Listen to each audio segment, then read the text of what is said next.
तो हेलो दोस्तों, आज के इस वीडियो में हम लोग क्लास 9 गणित चैप्टर नंबर 1 के MCQ यानी कि बहुविकल्पी प्रश्न को सॉल्व करने वाले हैं। और ये हम लोग को आज हम लोग सॉल्व करेंगे क्वेश्चन नंबर 21 से 30 तक। ठीक है, उसमें टोटल 10 क्वेश्चन लिए हुए हैं। पहला क्लास में हम लोग सॉल्व किए थे 1 से 10 तक, और दूसरा क्लास में 21 से 30 तक, 11 से 21 तक, 11 से 20 तक सॉल्व किए थे।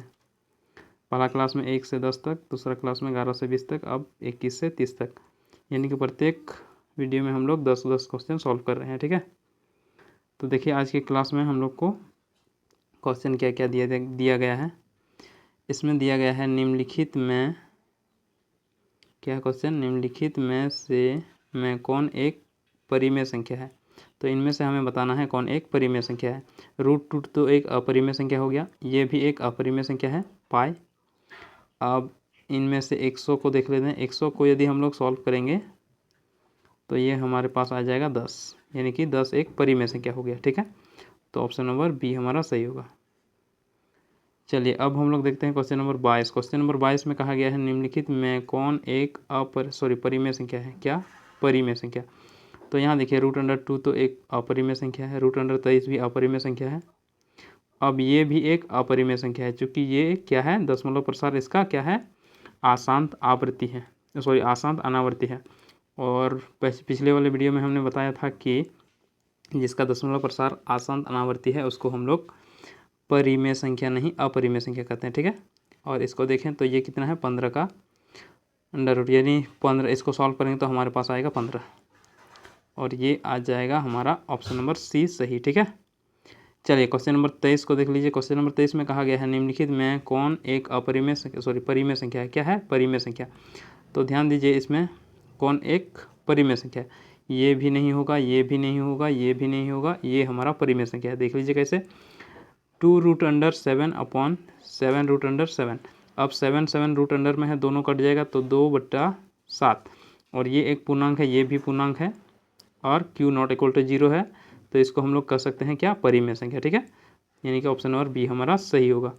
चलिए क्वेश्चन नंबर 24 को देख लेते हैं। 24 में कहा गया है निम्न में कौन अपरिमेय संख्या है, यानी कि इसमें से कौन एक अपरिमेय संख्या है। अपरिमेय संख्या, ये तो परिमेय संख्या हो गया, ये नहीं होगा। इसको हम लोग देखें तो ये है 3/√4, और यदि इसको हम लोग सॉल्व करेंगे तो हमारे पास आएगा 3/2। ये एक क्या आ गया, परिमेय संख्या, तो इसका मतलब ये भी नहीं होगा। अब ये तो √2 आ जाएगा, 4 √4 है तो ये 2 आ जाएगा, तो ये भी एक परिमेय संख्या हो जाएगा। और इसको हम लोग, ये हमारे पास आ जाएगा अपरिमेय संख्या। ठीक है, चलिए अब हम लोग देखते हैं क्वेश्चन नंबर 25। क्वेश्चन नंबर 25 में कहा गया है पाई क्या है, परिमेय संख्या है, अपरिमेय संख्या, या पूर्ण, या इनमें से कोई नहीं। तो क्या है, पाई एक अपरिमेय संख्या है। ठीक है, चलिए अब हम लोग देखते हैं क्वेश्चन नंबर 26। क्वेश्चन नंबर 26 में क्या कहा गया है, शून्य क्या है। शून्य क्या है, परिमेय संख्या है, अपरिमेय संख्या है, या प्राकृतिक संख्या है, या इनमें से कोई नहीं। तो क्या है, परिमेय संख्या। ठीक है, प्राकृतिक संख्या हम लोग का क्या होता है, 1 2 3 4 5 ये सब होता है। ठीक है, इसमें जीरो नहीं होता, इसमें जीरो नहीं होता। अपरिमेय संख्या में भी जीरो नहीं होता है, परिमेय संख्या में जीरो होता है। ठीक है, क्वेश्चन नंबर 27 देख लीजिए। इनमें से कहा गया निम्न में से कौन एक विजातीय है। क्या है, विजातीय, यानी कि इस संख्या में से कौन एक ऐसा संख्या है जो तीनों से अलग है। ठीक है, तो इसको हम लोग देखें तो √4 अपॉन ये है √36। इसको सॉल्व करेंगे तो हमारे पास आएगा 2/6, यानी कि 1/3। कहाँ से आया, ऑप्शन नंबर ए से। ठीक है, अब बी को देख लेते हैं। √9 है अपॉन √16 इक्वल टू आएगा 3/4। ये भी एक परिमेय संख्या आ गया। इसको देखेंगे, नेक्स्ट पेज में देख लेते हैं। 16 अपॉन √25, ये भी √16 है, तो ये आ जाएगा 4, और ये 5, ये परिमेय संख्या आ गया। अब देख लीजिए दूसरा, यानी कि option number D. Option number D में क्या है, ऑप्शन नंबर डी में हम लोग का है 5 रूट अंडर और नीचे में है रूट अंडर 16। तो इसको हम लोग सॉल्व करेंगे तो ये तो अपरिमेय संख्या हो गया, तो ये ऐसे ही रहने देते हैं और ये सॉल्व हो जाएगा, ये आ जाएगा 4। तो ध्यान दीजिए हम लोग ने सॉल्व किया अभी, ये परिमेय संख्या आ गया, ये परिमेय संख्या आ गया, ठीक है। यहाँ देख लीजिए ये परिमेय संख्या हो गया। अब उसके बाद ये अपरिमेय संख्या हो गया। अब ये दोनों परिमेय संख्या, इसका मतलब ये हुआ कि ये क्या है, ये क्या है, परिमेय संख्या, ठीक है। ये भी परिमेय संख्या है, ये भी परिमेय संख्या है। अब ये अपरिमेय संख्या, और हमें कहा गया है इनमें से कौन विजातीय है, यानी कि इससे तीनों से अलग है, तो ये एक परिमेय संख्या हो गया। तो ऑप्शन नंबर डी हमारा सही होगा, ठीक है। सॉरी, अपरिमेय संख्या, ये तीनों परिमेय संख्या हो गया और ये क्या आ गया, अपरिमेय संख्या। चलिए अब हम लोग देखते हैं क्वेश्चन नंबर 28 को। क्वेश्चन नंबर 28 में कहा गया है प्रत्येक अपरिमेय संख्या क्या होता है, एक प्राकृतिक संख्या होता है, एक पूर्णांक होता है, सॉरी पूर्ण संख्या होता है, या पूर्णांक होता है, या वास्तविक संख्या होता है। तो प्रत्येक अपरिमेय संख्या क्या होता है, एक वास्तविक संख्या होता है। वास्तविक संख्या को हम लोग दो भाग में बांट सकते हैं, क्या, एक परिमेय संख्या, किसमें, परिमेय, और दूसरा अपरिमेय, ठीक है। अपरिमेय और परिमेय में हम लोग वास्तविक संख्या को बांट सकते हैं। इसका मतलब वास्तविक संख्या में ही है परिमेय संख्या, सॉरी परिमेय संख्या और अपरिमेय संख्या, ठीक है। चलिए अब हम लोग बढ़ते हैं क्वेश्चन नंबर 19। क्वेश्चन नंबर 19 में कहा गया है प्रत्येक वास्तविक संख्या एक अपरिमेय संख्या होता है।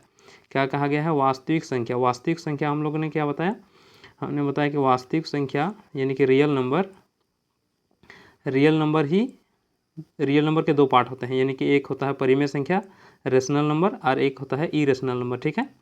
रेशनल नंबर और इरेशनल का मतलब अपरिमेय संख्या और रेशनल का मतलब परिमेय संख्या। तो कहा गया है प्रत्येक वास्तविक संख्या यानी कि इनमें से सभी संख्या अपरिमेय संख्या होते हैं, नहीं, क्योंकि रेशनल नंबर भी होते हैं इसमें, तो ये क्या होगा, असत्य होगा, ठीक है। ये संभव नहीं है, असत्य, ये सत्य है। क्या बोला गया है, प्रत्येक वास्तविक संख्या एक अपरिमेय संख्या होती है, तो इनमें से क्या होगा, असत्य ये बोल रहा है, ये तो असत्य होगा, असंभव, संभव नहीं है, ये असत्य है, ठीक है। चलिए अब हम लोग बढ़ते हैं क्वेश्चन नंबर, क्या कहा गया है, प्रत्येक अपरिमेय संख्या एक वास्तविक संख्या होते हैं। क्या ये क्वेश्चन यही है, प्रत्येक वास्तविक संख्या इसमें कहा गया है, ठीक है। और इसमें कहा गया है हमें प्रत्येक अपरिमेय संख्या, तो इसमें कहा गया है प्रत्येक अपरिमेय संख्या, ठीक है।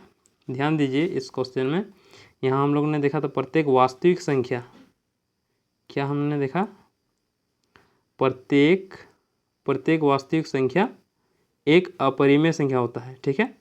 और इसको उल्टा करके यहाँ पूछा गया है हमें, इसमें पूछा गया है प्रत्येक अपरिमेय संख्या एक वास्तविक संख्या होते हैं, ये हमें पूछा गया है। तो ध्यान दीजिए अपरिमेय संख्या, वास्तविक संख्या कितने, दो संख्या से मिलकर बने होते हैं, यानी कि दो संख्या इनमें होते हैं, क्या, एक होता है रेशनल, एक होता है इरेशनल, तो ये सभी इनमें आते हैं और ये सभी भी इनमें आते हैं।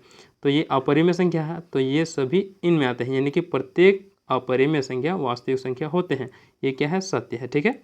और यदि इसका उल्टा कर दिया जाए तो ये क्या होगा, असत्य होगा, ठीक है, लेकिन ये क्या है, सत्य है।